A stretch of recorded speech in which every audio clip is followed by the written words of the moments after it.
Jolene, Jolene, Jolene, Jolene. I want you, don't come for my man. Jolene, Jolene, Jolene, Jolene. Don't take a chance just because you can.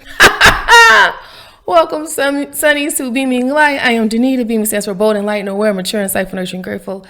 Light stands for loving, intelligent, generous, honest, and tactful. Y'all see that beam right there? When you see the beams, you know it's real.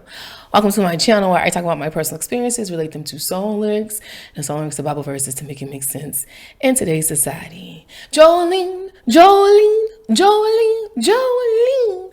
I know I'm not hitting that note right, but it's okay because I'm not a singer. I'm not here to take Dolly's or Beyonce's place.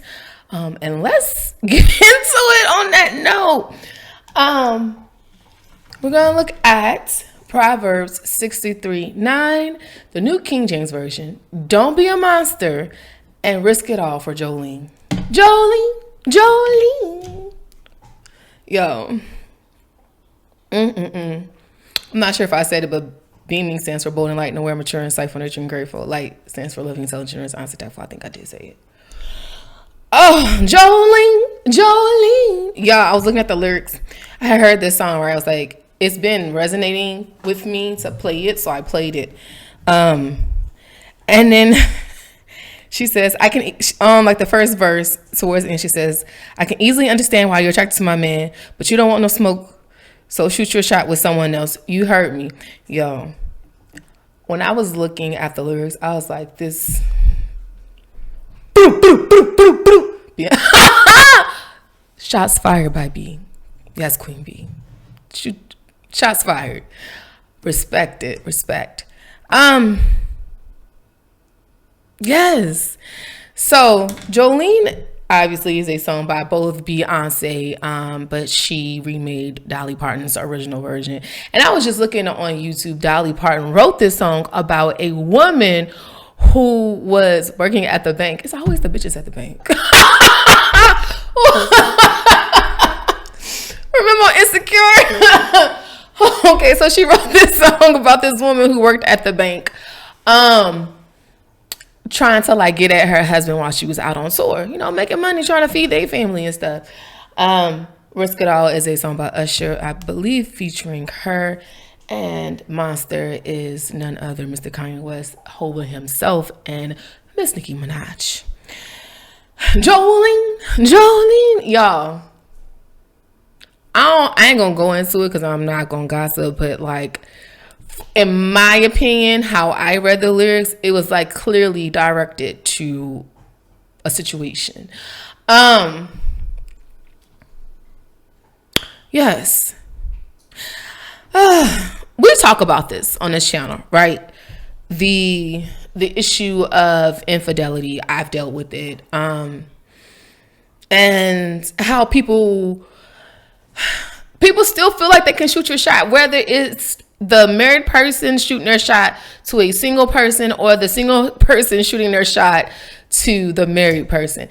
It baffles me sometimes, you guys. Sunnies, I just don't understand it. Like, I'm just trying to understand, why is it so hard for people to be faithful and loyal to one person? I have a question. I want you guys to think about this. You can only choose 2 out of the 3. Trust, love, and respect. Which 2 would you choose? Don't just think about it. Trust, love, and respect. 2 out of 3. Which 2 would you choose? I'll tell you my answer tomorrow. But I think all 3, right, are necessary to make a relationship work. Here's the thing, I feel like they all go hand in hand. They all tie in together. If you don't have love, true love, right? How can you really say you respect or trust someone? I feel like when people say they love someone, but they don't trust or respect them, or they continue to disrespect, like in my situation, I love you, but it was like, he didn't love me. That was for sure. But like, just thinking about people that I've dated is like, you can say this, but your actions show me something different. I always pay attention to actions, especially in men. And people in general, like, actions speak louder than words.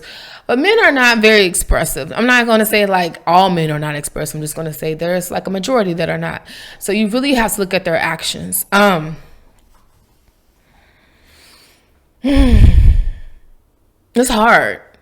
It is hard. It is hard for people to trust. I think we are in a society where integrity is just not valued anymore. It's not.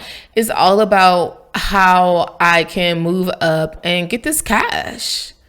And I think it's like what we're listening to, what we're seeing. We're like, well, if this person get away with it, like, why can't I do it? And it's like, but that's not how you want to live life. You want to live life like the right way and say, like, why would I want to do that? If they're getting away, but like, why would I want to put myself in that position? Why would I want to risk it all? Let me tell you something. Jay-Z is not going to risk it all. I could tell you that for a fact. And here's why I say Jay-Z is not going to risk it all with anyone. I don't care how pretty or popular or how much money. There is a solid foundation that has been built between this couple.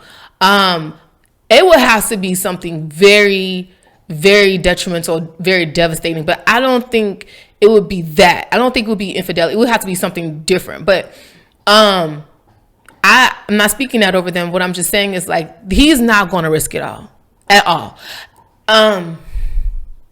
It's not only is he not going to risk it all because he loves, he cherishes, he respects his wife, just because it's a dumb decision. It's dumb. Who is going to lose Beyonce?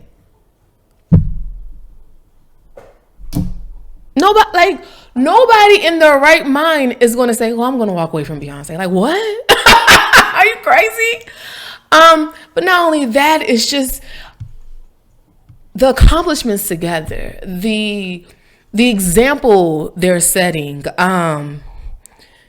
breaking the mold, pushing through boundaries, transcending, you know what I mean? Like, it's just on a different level that people don't understand. They can't understand. Y'all, it's so crazy because I don't think people understand how the world really connects. And when I start to like really look at the lyrics and I kind of think I know what situation she's talking about, I'm not going to say nobody's names. It was like, wow. Oh. It was like that, that epiphany moment for me. I was like, oh, okay. Respect, B. Respect her. Yeah, Jay-Z is not going to risk it all.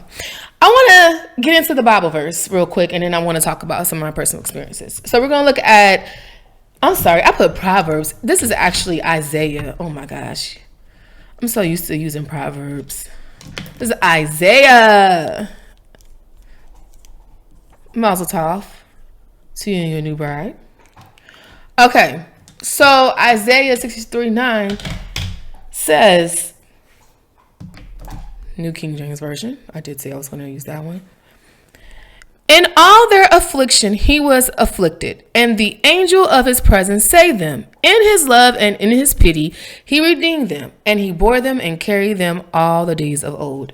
I'm going to read also the King James Version.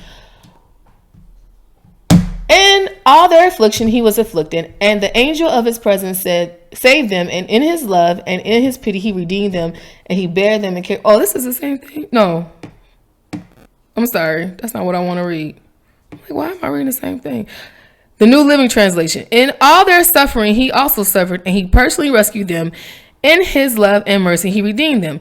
He lifted them up and carried them through all the years. Oh my gosh.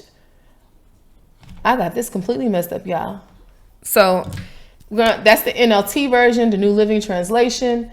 And the King James Version says, again, in all their affliction, he was afflicted, and the angel of his presence saved them. In his love and in his pity, he redeemed them, and he bare them and carried them all the days of old. Presence is the key word that I want to focus on in this message. Presence. Your presence is, my presence is a present. Kiss my ass. Gossip, nigga, just stop it. Everybody knows I'm a motherfucking monster. Presence. Who you in a particular place, moment, time, right? Wherever you're at, whatever space you're in, are you present in the moment? Is your presence required at a place, an event? Your presence. My presence is the present for the present. To be present for myself. Do you see the multiple meanings that present has? It can be a gift. Present is a gift. Present to be here in the here and now. Present. And being present meaning showing up for someone or something, right? I want to talk about. We're going to talk about all three really, but I want to focus on the third one, the present, like being present in a particular space or in a moment, showing up for someone. Showing up for someone. You know, going back to Jolene, sometimes people look for, how can I say this? People look for people who are not available, or they are attracted to unavailable people because they are unavailable to themselves. Meaning, if a man or a woman is attracted to another man or woman because they are emotionally, physically, mentally, whatever it is, unavailable, that means that that person is attracted to the unavailable person because they are unavailable for themselves. So you're going to attract what you are, what you're embodying.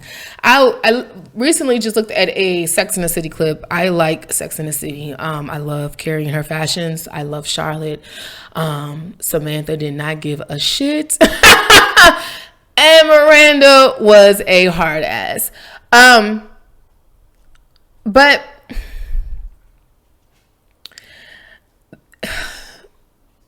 oh my gosh, I just lost this Sex and the City. I'm trying to figure out which clip it was.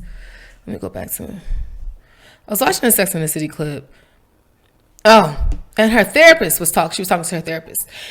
And her therapist is like, why do you keep picking emotionally unavailable men or people who are men that are unavailable to you? And she was like, I mean, I think we all date the wrong men.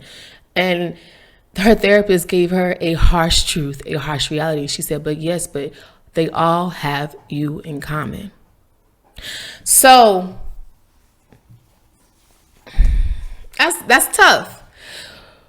When you're realizing that, like, here it is. It's a battle between heads or tails, like two sides of the same coin. On one end, it's like you really do want love and you're trying to search for it, or you're connecting, you're attempting to connect, but then that person is not really connecting to you. And you're like, why am I attempting to connect so much, right? I had to dig this deep in this for myself too. So this is why I'm sharing this with you. So I had looked back on my past dating history, right? And then like my quick marriage, my Airbnb nuptial. I was like, why am I dating men who are not available? Like, why am I dating men who emotionally, physically, mentally are not just showing up, right? You know, at first I kind of just chalked it up to like, we're young, everybody is just doing their own thing. I kind of get the dating experience, right? I get dating. But then as I got older, I was like, no, this is not okay anymore. Like, we should be moving into a phase where we're ready to settle down, establish a foundation, especially since my ex was like older than me, right? I was thinking that he would be on that level. But I was attracting unavailable people or men, I should say. I was attracting unavailable men because I was unavailable for myself. And the reason I wasn't showing up for myself is because I was still searching for this or I felt that it was ingrained or trained in me as a child, since my biological father wasn't really present, that was the dynamic of a relationship, that you constantly have to chase a person, a man, or beg. I'm using person, so this message can resonate with anyone. You have to constantly chase a person, or beg them, or not even beg them, because like if the relationship ended, it was ended. But like talk to them, or like, it's like, why am I trying to teach you how to love me? I can't teach you how to love me because I have to find out how to love myself first. That is such a powerful revelation. It's like, why am I so upset and frustrated with someone? And I'm like, why can't you just love me right? But it's like, are you loving yourself right? It's the harsh reality that you have to really look in the mirror and do the hard work and say, like, why am I? It seems like the people that I am interested in or dating, right, in those moments, it seemed like they were great, but they were unavailable. I was attracting what I was. I was unavailable. I didn't show up for myself. I saw this car, it said daddy issues. And I was like, wow. It was definitely some abandonment issues there, some daddy issues. I've resolved those. You know what I'm saying? Like, that's what therapy is good for. It helps you pinpoint the root issue and get to a secure place. And I think also in those moments, it was like because I was not all the way secure with who I was, not to say that I was like really insecure, but just, like, I felt like, to be honest, I felt like, what is wrong with me? That's why I felt like, what is wrong with me? Like, what am I doing? Why am I feeling like none of my relationships could be successful? I thought I was doing everything right. I was showing up. I was being kind. I was over giving. Here's the thing. I was doing too much. And in doing too much, I was too much. And I was doing the most because I felt like that's what I had to do. That was my relationship with my father. I had to do the most to get his attention because he had to deal with his own demons. And it's sad. It's sad that you grow up with feeling like that is what a relationship with a significant other or a partner or spouse should look like. I shouldn't feel like I have to do the most. I shouldn't feel like I'm doing too much. I should just feel safe and secure and protected and loved and valued and treasured. You know what I'm saying? Like, I shouldn't even have to question. I should never have a feeling that I can't trust, whoever God has in store for me. But with these past people, that's what it was. It was no trust. It was no love. It was no respect. I didn't have that for them because it was like I didn't really give it to myself first. Now, I'm not going to say that these people are completely without fault. No, they have inner healing to do. And I think that's another thing that is plaguing our community when we talk about the Black community is because we are afraid to talk to someone. We are afraid to say that we need therapy. We look at therapy as like, oh, that person's crazy. Like she needs to go get help. Or it's like, no, therapy is a tool to allow you to figure out why you keep making the same mistake. Why you keep going in a circle. Why am I going round and round? I don't want to go round and round anymore. Round and round is not fun. Round and round is exhausting. But yes, it's being present for yourself, showing up for you. Loving yourself how you would want someone to love you. Respecting yourself the way you want someone to respect you. Sebastian, get down. It's not this constant like, how can I say this?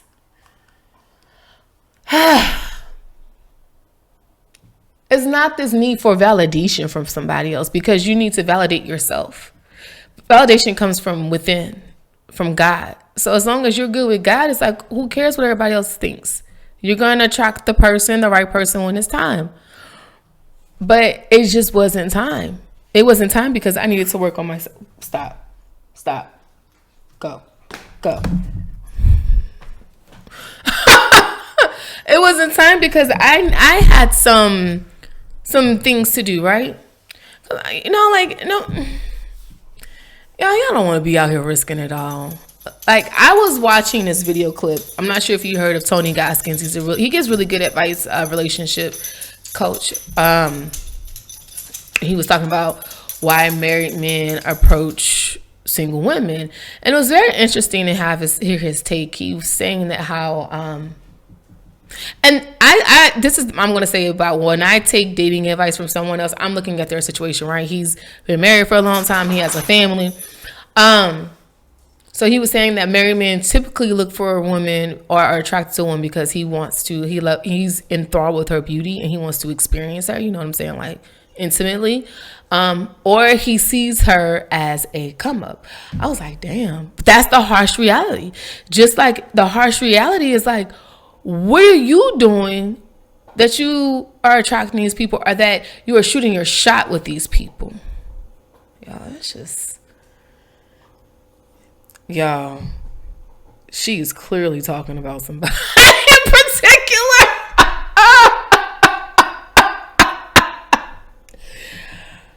Oh, new levels, new devils all the time. I don't know, y'all. This is what I say, Sunny's, about it. I say,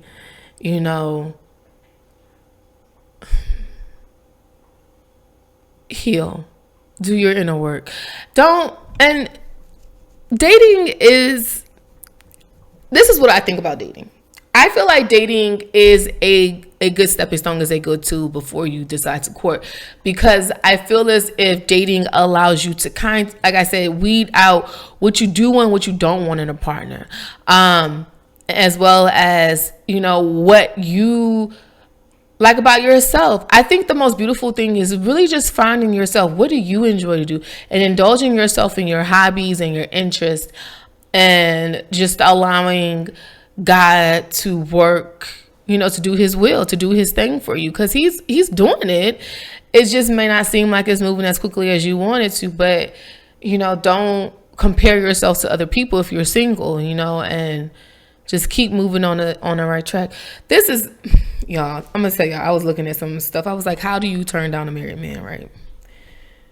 And this is the most savage answer I found, and it's on Reddit. Is this Reddit? No, Quora. I don't know how to say that. I'm guessing that's how I say it.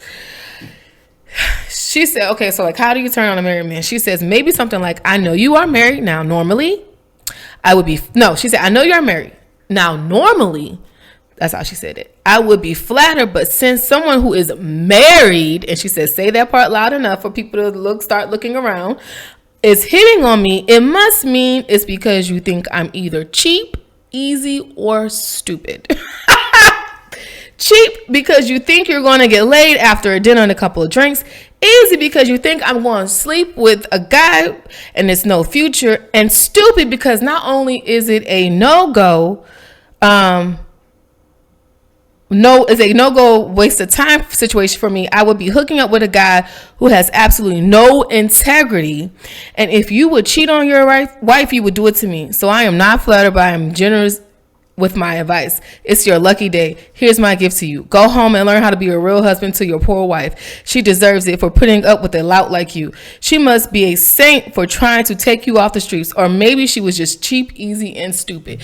Like, I think I think the shot at the wife was a little much, but that's true. Like, and this goes vice versa. Don't get caught up with Joes or Jolenes. Like, don't do that. If you're married, and if you're a single Sonny, like, There's your response. You must either think I'm cheap, easy, or stupid. I tell you, people will do to you what you allow them to do. Like, they will disrespect you as far as you will allow disrespect. Like, my morals, my values, and my character are too firm and strong in my foundation for that. I think I shared this story with you that, like, and during the process of my divorce, because, like, I didn't even, like, I'm still not seeing anyone, right? I'm in a space where I'm just focusing on me. I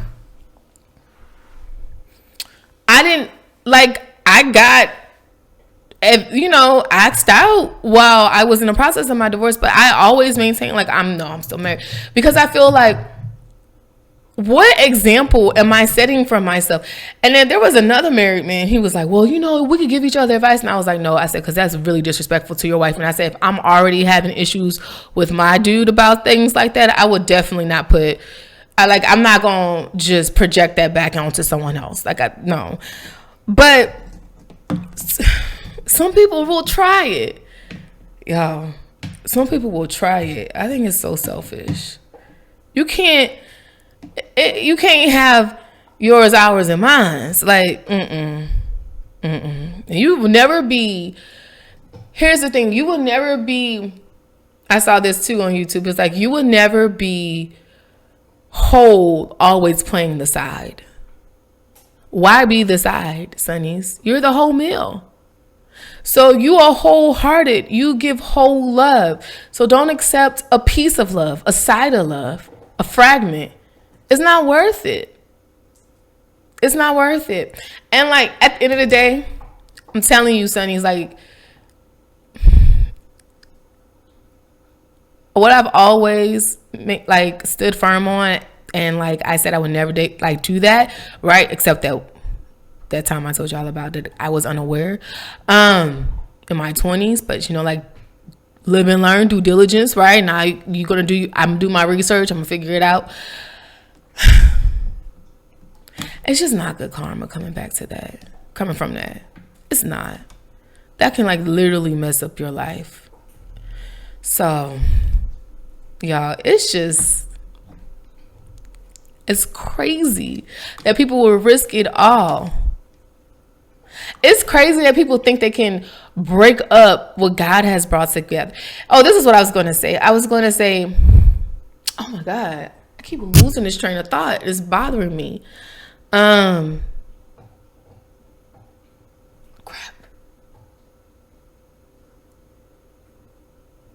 Oh, at the end of the day, married people, you usually don't leave their spouse for the other person. Like, and like I said, you're just putting yourself into a situation where you're going to reap bad karma. So don't be Jolene out here in these streets. Jolene. I want you, don't come for my man. I was like, okay, bitch. I see you.